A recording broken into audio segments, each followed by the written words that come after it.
అని ప్రణాళిక సంఘం ఉపాధ్యక్షుడు కుటుంబరావు తెలిపారు. ఏడాదికి 10% వడ్డీతో సహా చెల్లిస్తున్నట్టు చెప్పారు. వడ్డీ లెక్కింపు 2 వాయిదాలు ఒకేసారి లెక్కించడం ఇబ్బంది కనుక వేరువేరుగా ఇవ్వనున్నట్లు చెప్పారు. ఎన్నికల ఫలితాల కంటే ముందే తుది విడత చెల్లిస్తామన్నారు కుటుంబరావు. ఎక్కువ రష్ ఒకేసారి క్రియేట్ చేయొద్దు బ్యాంకుల దగ్గర అని చెప్పేసి అనుకుంటున్నాం. ఎందుకంటే అందరికీ డబ్బులు ఇస్తున్నాం. ప్రతి ఒక్కళ్ళకి చెందిన డబ్బంతా కూడా బ్యాంకుల్లో డిపాజిట్ చేసేయటం జరిగింది.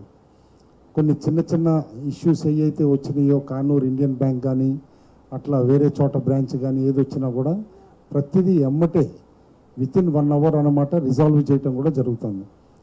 కాబట్టి పసుపు కుంకుమ 2 సక్సెస్ఫుల్గా ఇవాళ 3వ ఇన్స్టాల్మెంట్ తోటి కంప్లీట్ అయిపోయిందని చెప్పేసి చెప్తున్నాం. అండ్ మహిళలందరూ కూడా చాలా ఆనందం వ్యక్తం చేస్తున్నారు. చాలా చోట్ల మేము చూసామన్నమాట.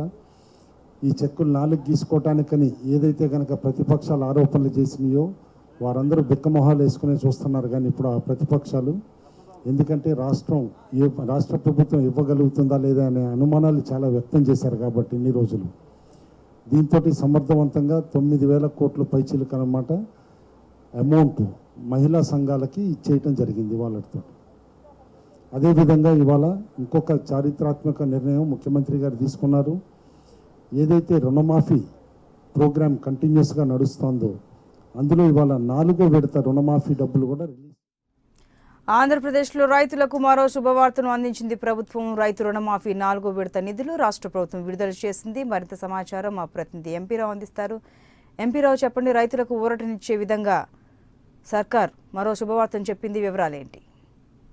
రైతు రుణమాఫీకి సంబంధించి గత ఎన్నికల్లో మేనిఫెస్టోలో పెట్టిన విధంగా గరిష్టంగా ₹1,50,000 రుణమాఫీ చేసే విధంగా కూడా చంద్రబాబు నాయుడు గతంలో హామీ ఇచ్చారు. దాంట్లో భాగంగా విడతల వారీగా చెల్లించాలి అని అనుకున్నప్పటికీ కూడా ఒకే విడతలో 50,000 రుణాలు ఉన్నటువంటి రైతులందరికీ కూడా ఒకే విడతలో చెల్లించి వారందరికీ కూడా ఊరటనిచ్చింది. మిగిలిన వారందరికీ కూడా అంటే 50,000కి పైబడి ₹1,50,000 లోపు రుణం ఉన్నటువంటి వారందరికీ కూడా 5 విడతలుగా చెల్లించాలని చెప్పి ప్రభుత్వం గతంలో నిర్ణయించింది. దానికి సంబంధించి ప్రభుత్వం నుంచి రుణార్హత పత్రాలు కూడా జారీ చేసింది. అయితే ఇప్పటికే 3 విడతలు రుణమాఫీ పూర్తయిన తర్వాత 4వ విడత 5వ విడత 2 విడతలు కూడా బకాయిలు ఉన్నాయి. ఈ 2 విడతలకు సంబంధించి ఈ రోజు ఉదయం 4వ విడతకు సంబంధించి మొత్తం 3,900 కోట్ల రూపాయలను 4వ విడత రుణమాఫీకి సంబంధించిన బకాయిలు చెల్లించేందుకు రాష్ట్ర ప్రభుత్వం నిధులు జారీ చేసింది. ఈ నిధులన్నీ కూడా ఈ రోజు సాయంత్రానికల్లా కూడా మొత్తం బ్యాంకులకు చేరుతాయి.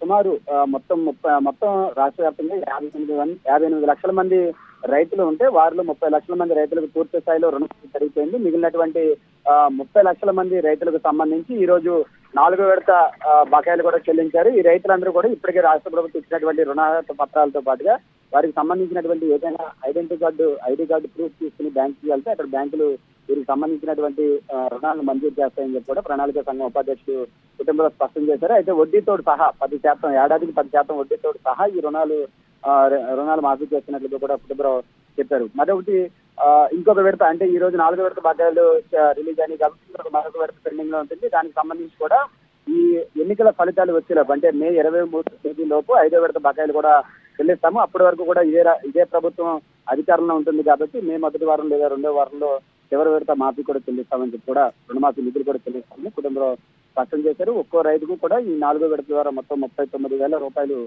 రైతుకి కూడా ప్రభుత్వం చెల్లించనుంది. మొత్తానికైతే గత కొంతకాలంగా నిధుల లేమితో కొంచెం ఆలస్యమైనప్పటికీ కూడా ప్రభుత్వం చివరి దశకు వచ్చింది. మరొక ఇంకొక నెల రోజుల పాటు ప్రభుత్వం అధికారంలో ఉంటుంది. అంటే ఈ ప్రభుత్వం తిరిగి మళ్ళీ ఏ ప్రభుత్వం వచ్చినప్పటికీ కూడా ఈ ప్రభుత్వం ఒక నెల రోజులు మాత్రమే పూర్తి స్థాయిలో అధికారంలో ఉంటుంది. కాబట్టి ఇచ్చినటువంటి హామీని నిలబెట్టుకోవడంలో భాగంగా ఈ రోజు 4వ విడత నిధులు మంజూరు చేశారు. ఇది రైతులకు చాలా పెద్ద ఊరటగా చెప్పుకోవచ్చు. మిగిలిన 5వ విడత బకాయిని కూడా వచ్చే నెలలోనే చెల్లించి గతంలో ఇచ్చినటువంటి హామీని నిలబెట్టుకుంటామని చెప్పి కూడా కుటుంబరావు స్పష్టం చేశారు. రైట్ ఎంపీరావు, థ్యాంక్ యూ.